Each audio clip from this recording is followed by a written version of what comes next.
Okay, last night I went and got a new controller, new submersible pump controller, and came out and put it on. I bypassed the box. What I got here now is this is the controller. The red, yellow, and black are the wires coming directly from the well. I got my grounded right there. And then the white and black are the wires coming from the generator. Also grounded right there with the little vice grips. And I had water last night. So I got everything all set up real close so I could turn it on and off, trying to figure things out. It's not real pleasant listening to the generator run. So I'm just gonna move some stuff around, get the generator a little bit further away. That way I don't have to listen to it, but I think it was suggested that I let the well run for a considerable amount of time to make sure that it doesn't dry up on me. But last night I was getting a 5-gallon bucket was overflowing at 23 seconds. So, and it's supposed to be a 10-gallon a minute pump, which would be 30 seconds. So I'm doing better than that. And I let it run for maybe 10 minutes last night and everything was looking good. The water was dirty at first, but it started to clear up. I got a couple videos of it. I'll try and add them in. But yeah, so we're gonna set things up and pump some more water.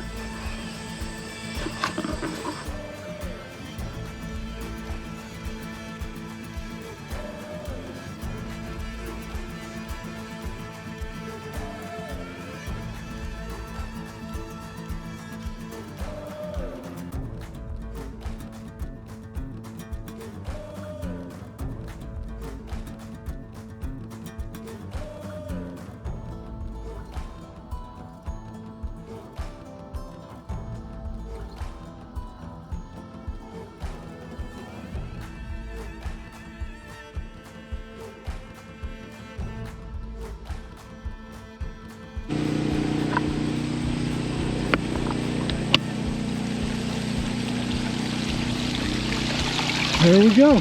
We have water. As you can see, it's not overly clean yet, but that might just be the way it goes. You know, we'll let it pump for a couple hours, see if she cleans up. Make sure it continues to pump. Make sure everything looks good.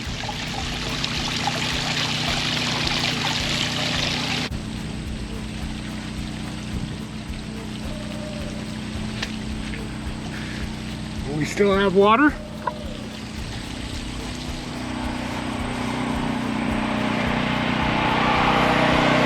Just built a little enclosure, sound building enclosure.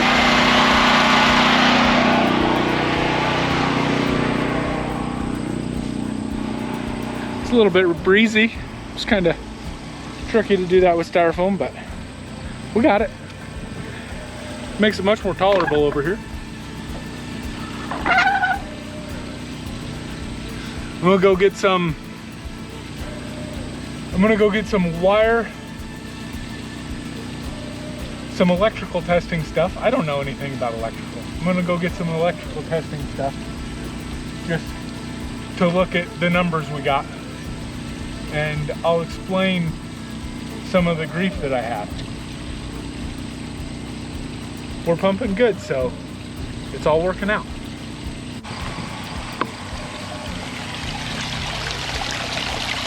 The water looks like it's clearing up considerably. I mean, it's still not crystal clear like city water, but we're gonna we're gonna keep pumping. I guess we can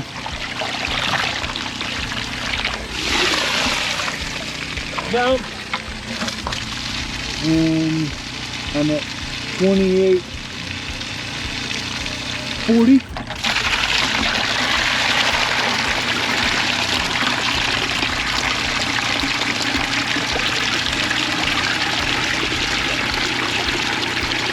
Ten seconds.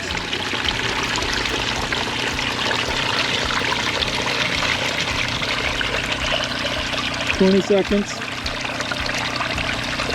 22, 23 seconds. So I'm still in that range. Boy, that's nice cold water. Beautiful. Beautiful.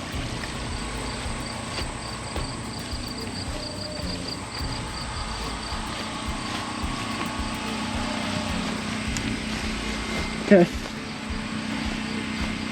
so a close-up to what I was doing here. The red wire is a start wire. It's only got power when the motor's starting. So it's not supposed to have power right now.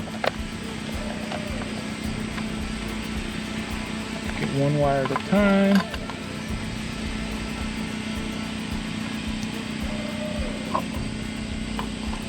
That one's got somewhere between 8 and 9 amps. 9 amps most of the time. It's been down to 8 a couple times. I don't know if that's just a bad, because the meter's not hooked up quite right. Here we're, that wire we're at 9.5 amps.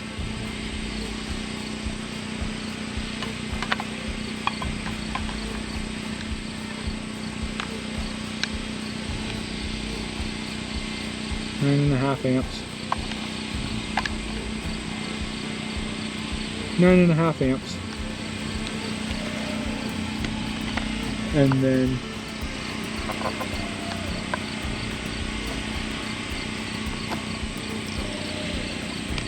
voltmeter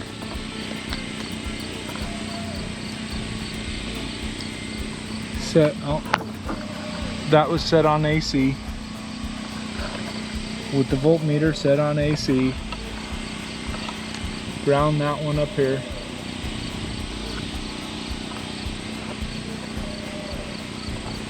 Kind of tricky to do.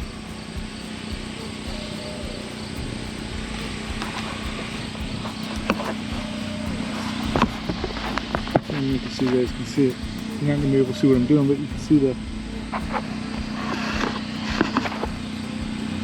the meter, multimeter.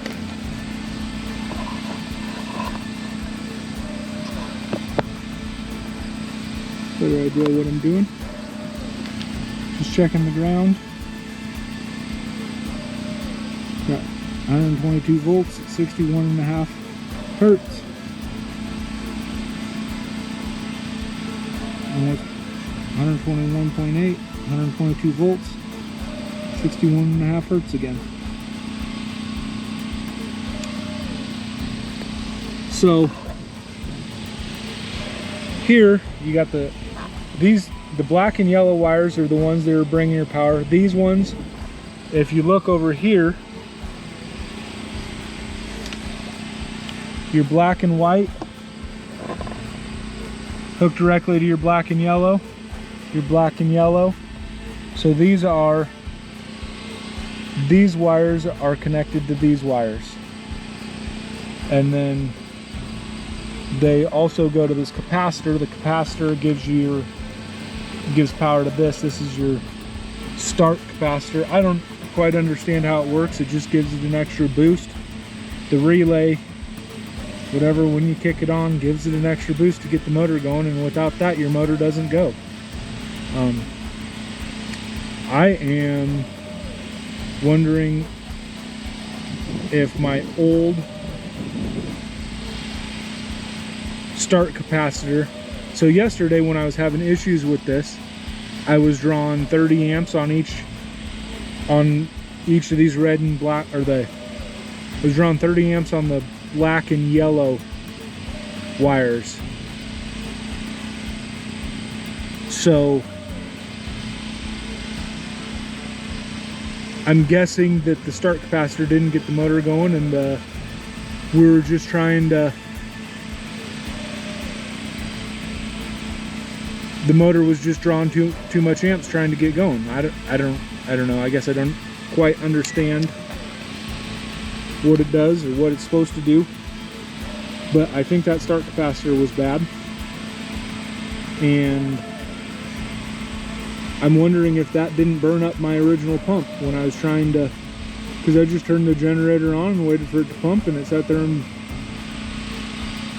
I could tell it was bogging on the generator, so I thought the motor was running. I thought it was pumping, but if it was putting 30 amps to the motor and the motor wasn't spinning instead of 9 amps with the motor spinning, I'm wondering if that's not what seized up my motor and started all these issues to begin with. But here we are now. Got this working. Got water out there. So I'm happy to have water.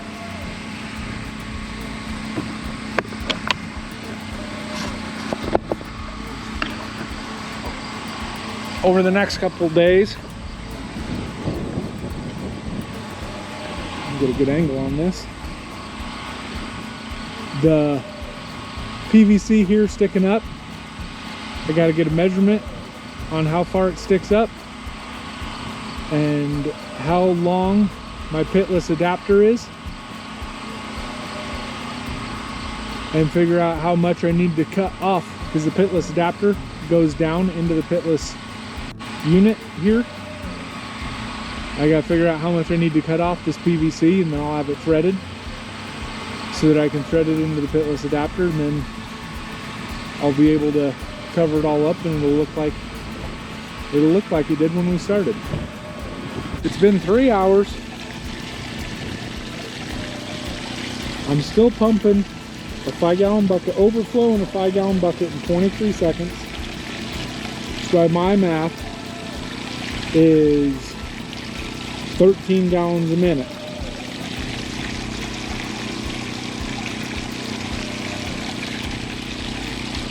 Water's clear. I don't know. So that's over 2,300 gallons now.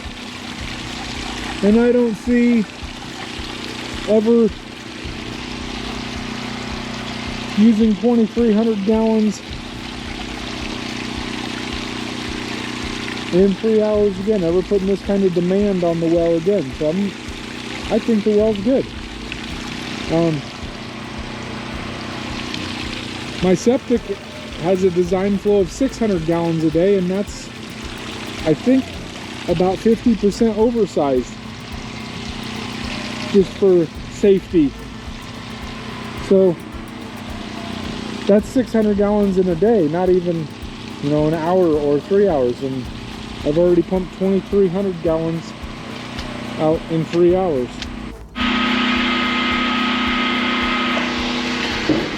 Okay, so this is the part that goes in the pitless unit. That goes up top. There is an adjuster. That's the adjuster rod that you pull up on that. This wedge pulls up and it seals this against the bottom on the inside.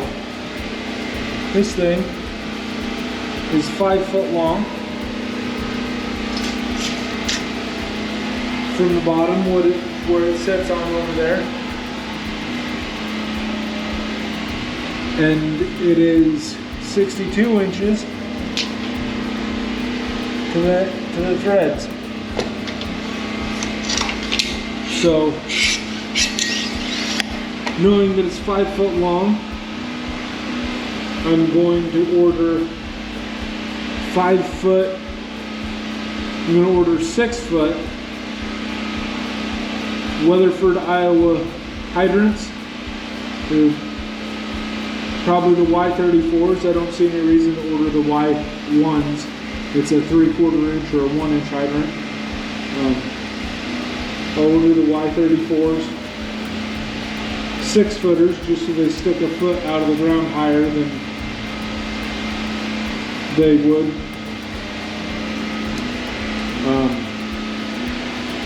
But this tells me that I need to cut 64 inches off, 62. Maybe that one more time. I know I got it on tape, but get it right in my head. 62 inches. I need to cut 62 inches off below the pitless adapter. I'll go show you that.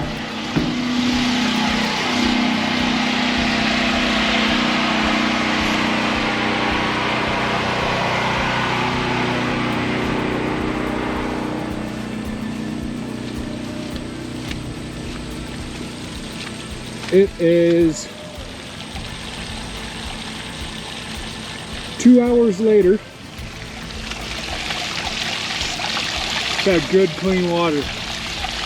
Good clean water. Super happy about that. Beautiful water.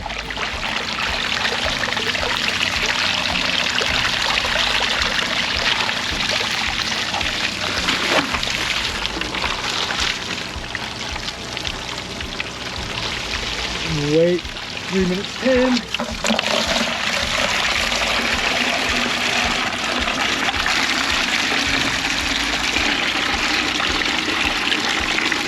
I don't know how you couldn't be completely ecstatic about that.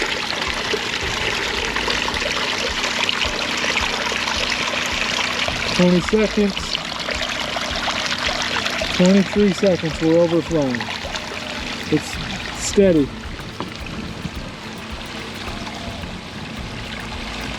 It's been steady. I filled up them totes.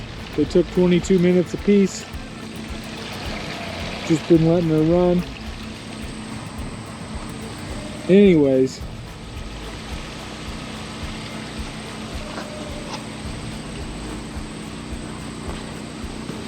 that adapter goes in here. There's a ridge in there. I'll have to take a measurement where that adapter sets. This pipe is setting where I want it to. So I will have to, I mean, obviously it's sticking up that far out of the ground. I'll have to take a measurement.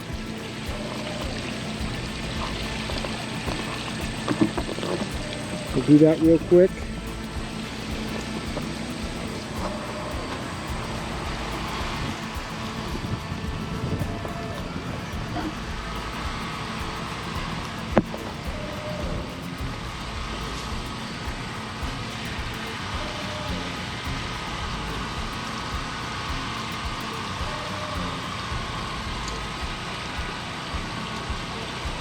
From the rig where that's set,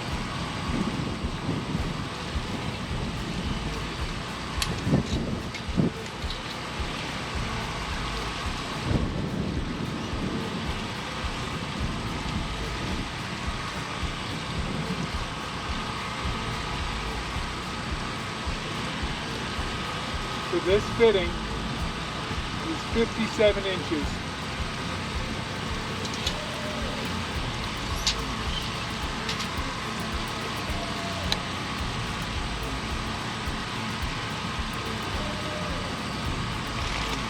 Check that one more time.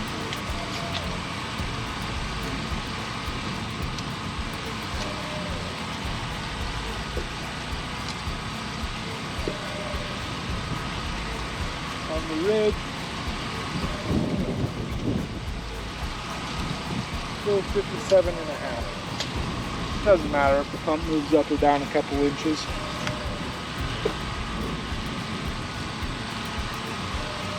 I'm up probably 4 inches off the bottom.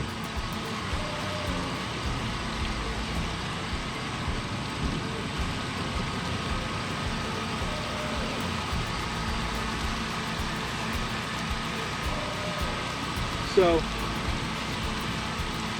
57.5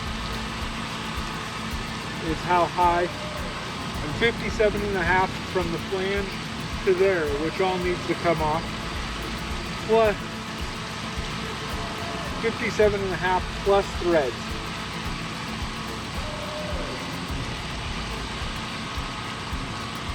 Because I have that buried in the fitting,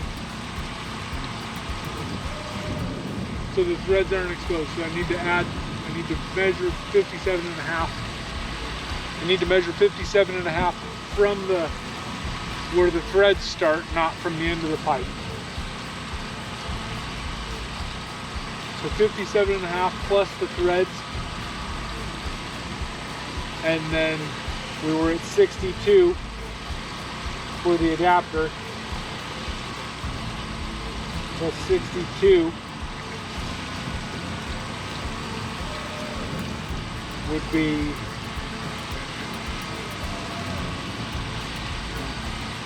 119.5.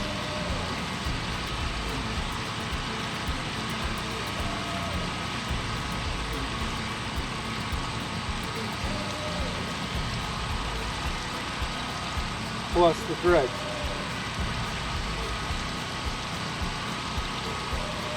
So that's ½ inch under 120. That's 10 foot. I need to cut 10 foot off their 20-foot pipe.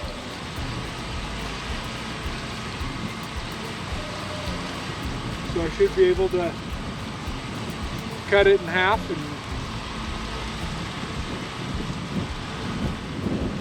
have one end threaded and be done with it.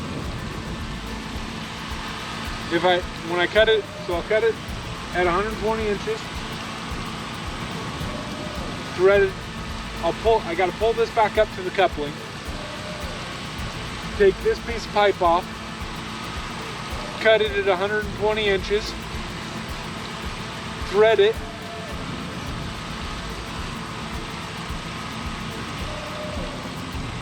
put it back in the coupling, put that pitless adapter, thread that pitless adapter on the other end, and then set it back into the pitless unit.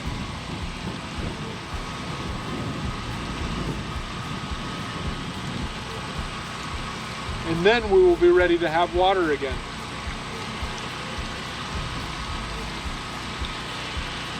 Then I'll be able to turn it on and see if any of these hydrants out here still work. Doesn't matter. I'll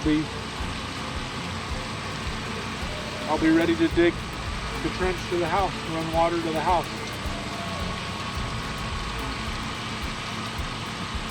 Today's a good day.